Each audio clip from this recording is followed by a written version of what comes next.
Bata pa lang ako, namulat na ako sa kahirapan.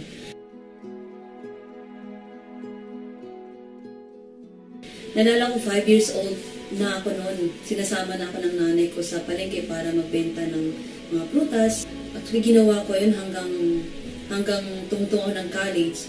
Sobrang thankful naman ako dahil nga kahit pa paano, natapos ko naman po pag-aaral ko dahil po doon. Nung nagtatrabaho na ako, nakaka-discourage kasi nga, yung ina-expect ko na makapagbigay ako ng sapat na halaga kinananay, hindi ko nagawa yun. Kasi sobrang late ang sinasahod ko that time. Nag-decide ako na umuwi sa amin at mag-apply na lang ako na papuntang abroad, sabi ko. Kaya nag-apply ako papuntang Hong Kong. Nung nasa abroad na ako, excited kasi makakatulong talaga ako sa family ko. Makapagbigay na ako ng sapat na halaga sa nanay tatay ko. And then pangalawa yung sobrang malungkot kasi malayo ako sa family. Nung nasa Hong Kong na ako, hindi ko na-expect na makahanap ako ng masungit na amo. Okay lang sa akin ang trabaho kahit mahirap siya. Pero yung paano ko tratuhin ng amo ko, hindi ko talaga kaya yun. Sabi kong ganun, uwi na lang ako, maghanap na lang ako ng trabaho. Because that time din talagang I was praying to God na, Lord, sabi kong ganun, ganito ba talaga yung buhay na binigay mo para sa akin? Kailangan ko maghirap ng ganito. And hanggang isang araw may nag-offer sa akin na mag-aral ako ng caregiver. And then after a few months, natapos ko po yung course ng caregiver.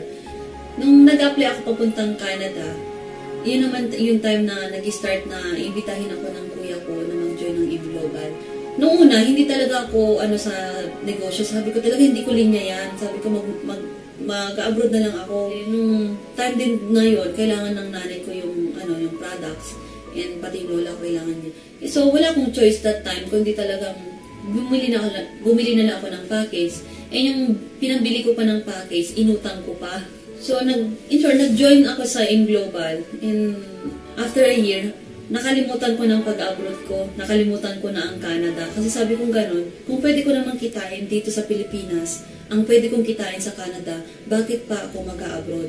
Talagang pinag-aralan ko yung negosyo. On my second year, doon ko po na-earn yung first million ko. And then on my second year also, nabili ko po yung first car ko. Dati, naglalakad lang ako. Ngayon, nagdadrive na ako ng sarili kong kotse, di ba? So, tinuloy-tuloy ko lang po. And then, that time, sabi kong gano'n, gusto ko na rin mag-asawa. Nung nag-start kasi ako sa E-Global, natutunan ko talagang mag-set ng goals. Kaya sabi kong gano'n, bago ako mag-asawa, kailangan nasa Millionaires Club na ako. Na-earn ko na yung first million ko, nabili ko na yung kotse ko, at nabili ko na rin yung pangarap ko na bridal car.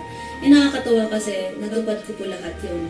And sobrang thankful ako kasi hindi lang sobra-sobra yung blessing kasi nakapag-asawa rin ako ng napakabait at napaka-supportive. And yun ang one of the best gift na na-receive ko kay Lord. You never have to be a super wife or a super mom in our marriage. I only ask that you just be yourself. So, nakakatawa nung nag-decide kami mag-asawa na gawin ang E-Global together dito sa Pilipinas. Nung pabalik ako ng Pilipinas, nung nagtrabaho ako sa Hong Kong, sabi kong ganun, babalik ako ng Hong Kong hindi para magtrabaho, kundi mag-travel na lang. At yun po, nakakatawa kasi dito po sa E-Global, nakamit ko po yun. Ilang beses na po akong pabalik-balik po sa Hong Kong. Hindi lang po sa Hong Kong, kundi nag-travel na rin po kami sa Singapore, sa Malaysia, sa Indonesia. At hindi lang po yun, kundi naikot ko na rin po ang buong Pilipinas. Sobrang thankful ako kasi isa sa pinakapangarap ko rin po na mabiling sasakyan po. Few months ago, I bought my Montero Sports 2013. When I started believing, sunod-sunod ko nang nakamit mga pangarap ko sa Lord.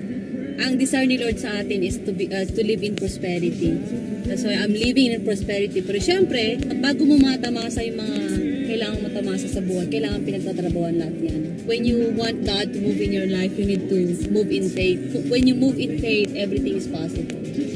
Lahat ng gusto mo na mangyari sa buhay mo makakamit mo. Guaranteed yan, 100%.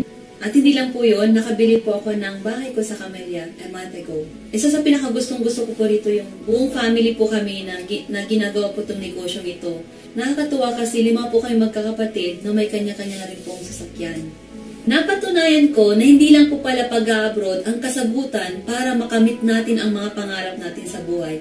kundi meron din po palang mga oportunidad sa Pilipinas na kagaya ng AIM Global na pwede nating makamit ang mga pangarap natin sa buhay kasama ang pamilya natin.